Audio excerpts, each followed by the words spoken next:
Part 1, First Contact in the Depths. The limestone caves beneath the Cascade Mountains had always held secrets, but Dr. Nathan Reed never expected to find one quite like this. His headlamp cut through the darkness, illuminating crystalline formations that had remained untouched for millennia. The sound of water dripping echoed through the cavern, a steady rhythm that had become almost comforting during his 3 weeks of research. Nathan adjusted his equipment pack, checking the readings on his handheld spectrometer. The unusual energy signatures that had drawn him to this remote location were growing stronger. As one of Earth's leading xenobiologists, he'd investigated dozens of supposed alien encounters, but this was different. The data was unlike anything he'd seen before. A faint blue glow caught his attention, seeping through a narrow fissure in the cave wall. Nathan squeezed through the gap, his protective suit scraping against the rough stone. The passage opened into a chamber that took his breath away. Bioluminescent patterns pulsed along the walls in impossible geometric shapes, casting ethereal shadows that seemed to dance. "Extraordinary," he whispered, his voice barely audible above the gentle hum emanating from the patterns. His instruments were going haywire, registering energy patterns that defied conventional physics. As he moved deeper into the chamber, something shifted in the shadows. Nathan froze. Years of field experience had taught him to trust his instincts, and right now, every nerve in his body was telling him he wasn't alone. He slowly turned, sweeping his light across the chamber, and there, in a small alcove, he saw her. The being was humanoid but clearly not human. Her skin had a translucent quality that seemed to shift between deep purple and midnight blue. Instead of hair, delicate tendrils that resembled fiber optic cables framed her face, each one pulsing with the same bioluminescent energy that filled the cave. She was injured, that much was clear from the way she held herself, and beside her lay a metallic container covered in symbols that seemed to move when he looked at them directly. "I mean you no harm," Nathan said softly, slowly lowering his equipment. The being's eyes opened, 3 of them, arranged in a triangle pattern, and fixed upon him with an intelligence that made him shiver. "Your words. I understand them," she responded, her voice carrying an otherworldly harmonics that made it sound like several people speaking in perfect synchronization. "I am Lyra, last keeper of the Stellar Archives."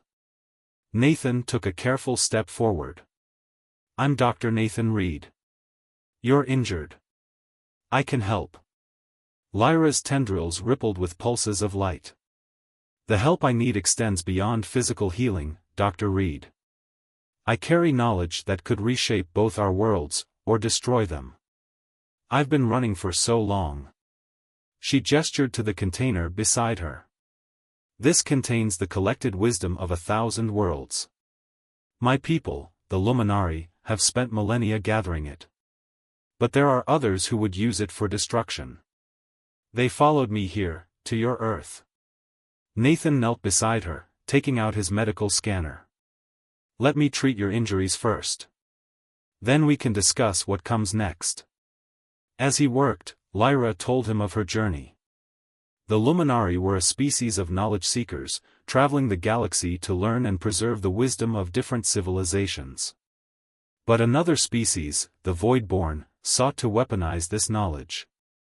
They had systematically hunted down the Luminari, until only a handful of keepers remained. "Earth was not my intended destination," Lyra admitted, wincing as Nathan treated a deep gash in her side. "But perhaps it was fate that brought me here. Your species is young, but I sense great potential in you." Nathan finished applying the biodressing to her wound. "The authorities will need to be notified.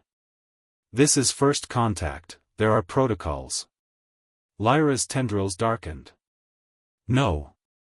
The moment your governments become involved, the Voidborn will know exactly where to find me. They have agents everywhere, watching for such official communications." A distant rumble echoed through the cave system. Lyra tensed. "They're already here. Dr. Reed, I must ask something of you that goes against everything you believe in. Will you help me keep this knowledge safe, even if it means defying your own people?" Nathan looked at the injured alien before him, then at the container that held the accumulated wisdom of countless civilizations. In all his years of searching for extraterrestrial life, he'd never imagined his first contact would come with such a heavy choice. The rumbling grew louder. Something was moving through the cave system, something big. Nathan made his decision. We need to move. There's another exit through the northern passage. Can you walk? Lyra struggled to her feet, clutching the container. When you help me, you become part of this story, Dr. Reed. There's no turning back. I've spent my life searching for proof we're not alone in the universe, Nathan said, gathering his equipment. I'm not about to let that proof be destroyed. Besides, he managed a smile, what kind of scientist would I be if I passed up the chance to learn from 1,000 worlds? Together, they made their way through the darkened passage, the sound of pursuit growing closer. As they moved through the ancient cave system, Nathan realized his life's work had led him to this moment. Whatever came next would change everything, not just for him, but for all of humanity. Part 2, Whispers from the Stars. The morning sun filtered through the canopy of Douglas firs as Nathan led Lyra through the wilderness. They had emerged from the cave system hours ago, but the sense of pursuit lingered. His remote research cabin lay ahead, a sanctuary he hoped would buy them time to plan their next move. Your atmosphere, Lyra observed, her tendrils shifting through shades of azure and violet, it carries so many stories. The oxygen molecules here have passed through countless life forms over millions of years. Nathan glanced at her, intrigued. You can sense that? My species evolved to read information in ways yours cannot yet comprehend. Every particle tells a tale, if you know how to listen. She clutched the stellar archive closer. It's why we became the galaxy's librarians. They reached the cabin just as rain began to fall. Inside, Nathan quickly activated his security system, a sophisticated setup that would alert them to any approaching vehicles or aircraft. As he worked, Lyra examined the books lining his walls with evident fascination. Your written language, it's beautifully inefficient, she mused, her third eye focusing on a worn copy of Darwin's Origin of Species. So much meaning compressed into such simple symbols. Not all of us can read molecular histories, Nathan replied, managing a smile despite his exhaustion. Tell me more about the archive. What makes it so valuable that the Voidborn would cross galaxies to find it? Lyra set the container on his desk, her movements careful and reverent. Imagine having access to every technological breakthrough, every philosophical revelation, every artistic masterpiece from 1,000 civilizations. Some of these cultures vanished millions of years ago, leaving only their wisdom behind. She pressed her hand against the container's surface, and symbols began to flow across it like liquid metal. But knowledge is neutral, it can heal or harm. The Voidborn believe that by controlling information, they can control the universe itself. They've already used stolen fragments of our archives to enhance their weapons technology. A flash of lightning illuminated the cabin, followed by distant thunder. Nathan watched as Lyra's tendrils rippled in response to the electromagnetic disturbance. There's something else troubling you, he observed. Something beyond the Voidborn. Lyra's three eyes met his gaze. The archive contains a prophecy, recorded by an ancient race called the Precursors. They foresaw a moment when the galaxy would face a choice between enlightenment and entropy. The decisions made by an emerging species would tip the balance. Earth, Nathan breathed. You think we're that species? Your world stands at a crossroads. You've developed enough technology to either destroy yourselves or reach the stars. The knowledge in this archive could accelerate your development by centuries, but only if it's shared at the right time, in the right way. Nathan ran his fingers through his hair, feeling the weight of this revelation. That's why you can't let it fall into government hands. They'd either weaponize it or lock it away. Precisely. The Luminari believe knowledge should flow freely, like water. But it must be clean, untainted by fear or greed. She touched one of her tendrils, which had darkened to a deep indigo. I am the last of the keepers. If I fall, the archive will be lost or corrupted. A sudden beeping from Nathan's security console interrupted them. Multiple vehicles approaching from the south, he announced, checking the readings. Military grade, moving fast. Lyra's tendrils flared with pulses of nervous energy. The Voidborn's human allies. They must have tracked our heat signatures when we left the cave. Nathan quickly gathered emergency supplies into a backpack. There's a network of old mining tunnels under these mountains. If we can reach them, we might be able to lose our pursuers underground. Wait, Lyra said, placing her hand on his arm. Her touch sent a tingling sensation through his body, like static electricity but somehow warm and alive. Before we go, you need to understand something. The archive isn't just a container of knowledge, it's alive. It learns, adapts, grows.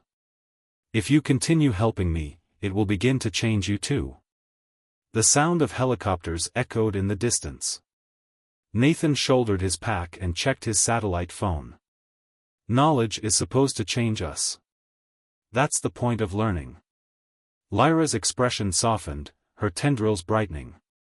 You understand more than you know, Nathan Reed. Perhaps that's why the archive guided me to your cave. They slipped out the back of the cabin just as the first searchlight swept over the trees. As they made their way through the increasingly heavy rain, Nathan couldn't help but wonder what other changes lay ahead. He had spent his career searching for evidence of alien life, but now he was running from his own species to protect it. The irony wasn't lost on him. But as he helped Lyra navigate the treacherous mountain terrain, he realized that some truths were worth protecting, no matter the cost. The wisdom of 1,000 worlds lay in their hands, and with it, perhaps, the future of his own. The helicopters grew louder, and somewhere in the darkness, voices shouted commands. The hunt was on, and the next few hours would determine not just their fate, but potentially the fate of 2 species. Nathan checked his compass and led them deeper into the wilderness, hoping the ancient tunnels would provide the sanctuary they desperately needed. Part 3, Shadows of Pursuit. The mining tunnels were a maze of darkness and echoes, stretching miles beneath the mountains. Nathan and Lyra moved carefully through the narrow passages, their way lit only by the gentle bioluminescence of her tendrils and his failing flashlight. They're using thermal imaging, Nathan whispered, checking a small device he'd modified to detect surveillance equipment. But these rocks contain enough iron ore to distort their readings.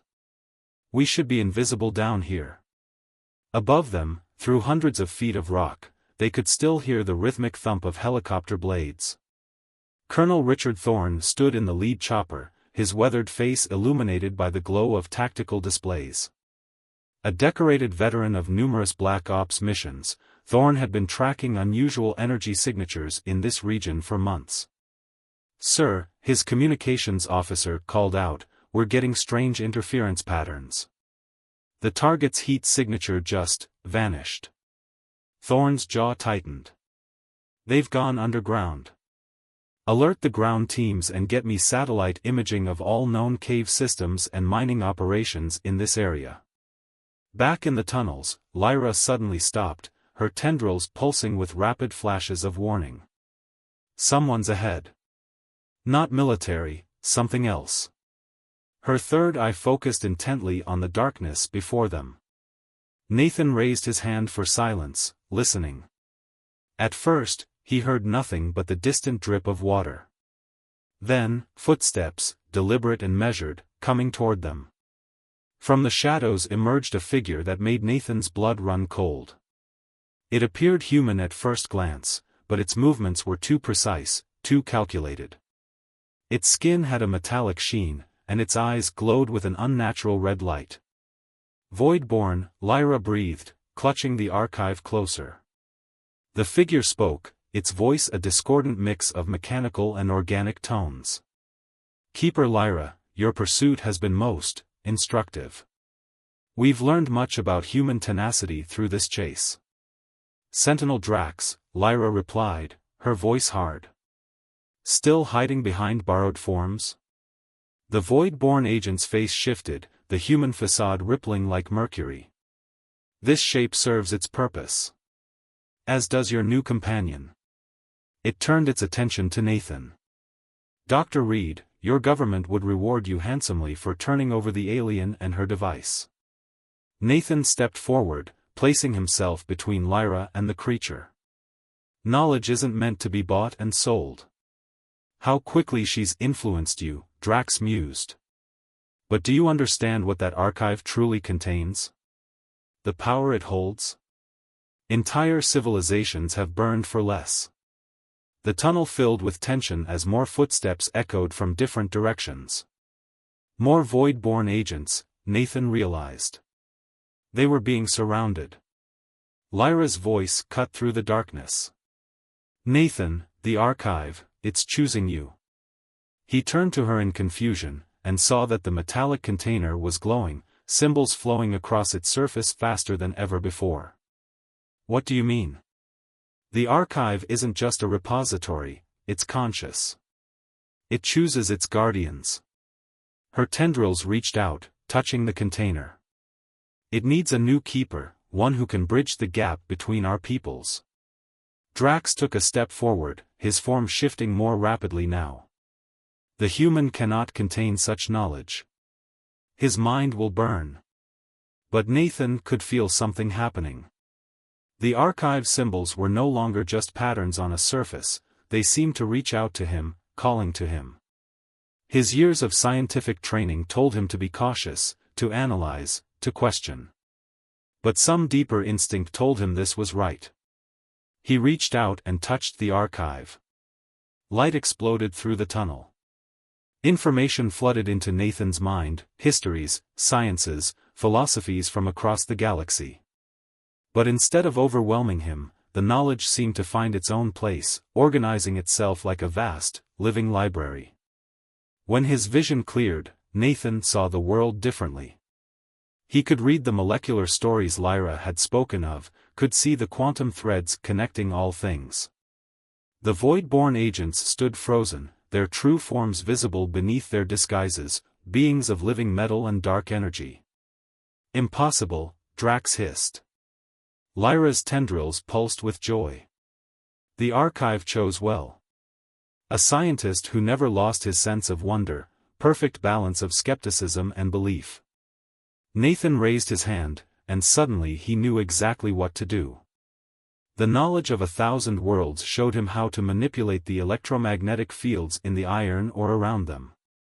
With a thought, he created a containment field, trapping the Void-born agents in stasis.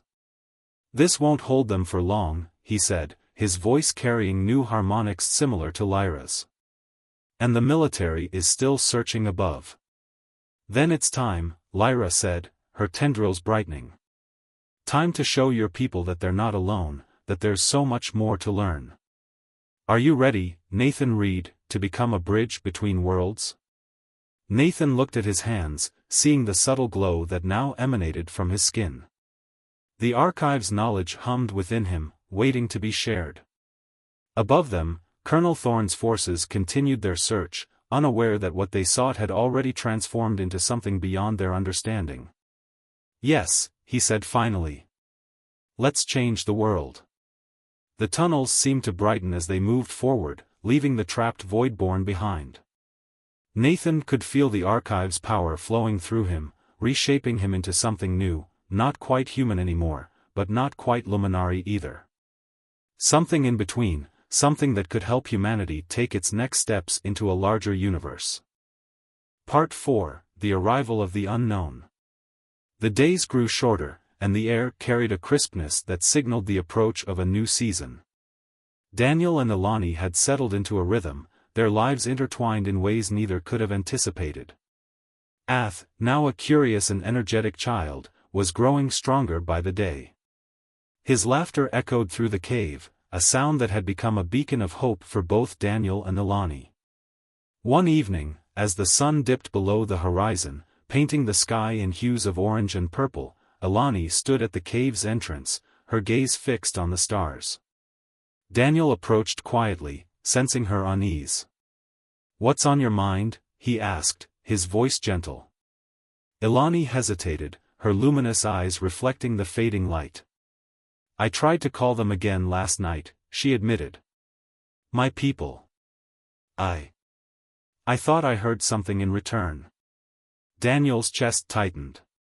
The idea of Ilani's people returning filled him with a mix of relief and dread. Relief, because it meant Ilani and Ath might finally have a chance to return to their kind. Dread, because it could mean the end of the fragile family they had built. "What did you hear?" he asked cautiously. "A signal," she replied. "Faint, but unmistakable. They're out there, Daniel. And they're coming." Before Daniel could respond, a low hum filled the air, growing louder with each passing second. They turned toward the source of the sound, their eyes widening as a sleek, metallic spacecraft descended from the sky. It landed with a soft thud a short distance from the cave, its surface gleaming in the moonlight. Daniel instinctively stepped in front of Ilani and Ath, his hand gripping the makeshift spear he had crafted. "Stay behind me," he said firmly. The spacecraft's door slid open, and a figure emerged. Tall and imposing, the alien wore a suit of armor that shimmered like liquid silver. Their face was obscured by a helmet, but their presence was commanding. Behind them, two more figures followed, their movements precise and deliberate. Ilani gasped, her voice trembling. "It's them. My people." The lead alien removed their helmet, revealing a face that was both familiar and foreign. Their features were sharp, their skin a deep shade of blue, and their eyes glowed with an intensity that matched Ilani's. "Ilani," they said, their voice deep and resonant. "We've been searching for you." Ilani stepped forward, her emotions warring between relief and apprehension. "You left me," she said, her voice breaking. "You left us." The alien's expression softened, but only slightly. "It was not by choice. Our ship was damaged, and we had no choice but to retreat. We thought you were lost." Daniel's grip on the spear tightened. "And now that you found her?" The alien turned their gaze to Daniel, their eyes narrowing. "You are the human who has been protecting her." "Yes," Daniel said, his voice steady. "And I'm not going to let you take her unless she wants to go." A tense silence followed, the air thick with unspoken tension. Ilani looked between Daniel and the alien, her heart torn. I don't know what to do," she whispered. The alien stepped closer, their tone softening. "Ilani, you belong with us. Your child belongs with us. We can give you a life far beyond what this human can offer." Daniel's jaw clenched, but he said nothing. He knew the decision had to be Ilani's. Ilani looked at Ath, who clung to her leg, his wide eyes filled with curiosity. She then turned to Daniel, her gaze searching his. "You've given us so much," she said softly. "But I need to know, what do you want?" Daniel took a deep breath, his heart pounding. "I want you to be happy," he said. "If that means going with them, then I'll understand. But if you choose to stay, I'll do everything in my power to protect you and Ath." Tears welled in Ilani's eyes as she reached for Daniel's hand. "I choose you," she said firmly. "I choose us." The alien's expression hardened, their patience wearing thin. "This is a mistake," they said. "You cannot survive here. You will perish, and your child with you." Daniel stepped forward, his voice unwavering. "She's made her choice. Now leave." The alien's eyes flashed with anger, but they said nothing. With a curt nod, they turned and retreated to their spacecraft. The door slid shut, and the ship ascended into the sky, disappearing into the stars. As the hum of the spacecraft faded, Daniel and Ilani stood together, their hands intertwined. Ath looked up at them, his tiny face filled with innocence and trust. "We'll be okay," Daniel said, his voice filled with determination. As long as we're together, we'll be okay. Ilani nodded, her heart swelling with gratitude and love. Together, she echoed.